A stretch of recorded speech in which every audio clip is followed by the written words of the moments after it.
Maithili express की शानदार प्रस्तुति। सीना में झंडा गाड़ दिया, भारत माता की। सीना में झंडा गाड़ दिया। खुशी रिकॉर्डिंग स्टूडियो बलुआहा।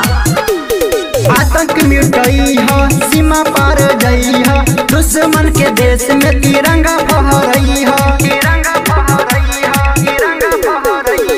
आतंक मिटई है, सीमा पार गई है, दुश्मन के देश में तिरंगा फहरई है।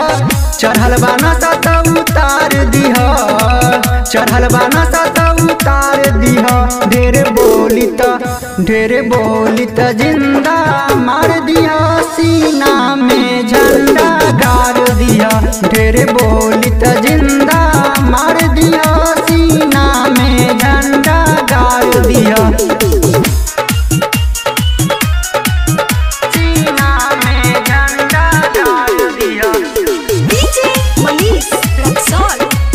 सीना में झंडा गाड़ दिया। कितना माई पीटी पीटी रोलिया अपन छतिया, पीछे से वार करे मऊगा घतिया। कितना माई पीटी पीटी रोलिया अपन छतिया, पीछे से वार करे मऊगा घतिया। कितना जबान अपन देह दिल जनमा, उन्हीं के अपन तू प्यार दिह, उन्हीं के अपन तू प्यार दिह। ढेर बोली त जिंदा मार दिया, सीना में झंडा गाड़ दिया। ढेर बोली त जिंदा मार दिया, सीना में झंडा गाड़ दिया।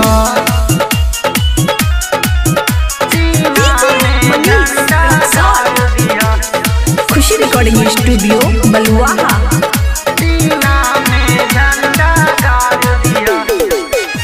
सर कट जाए बाकी झंडा ना झुकई है, भारत माता के तू नारा लगई है।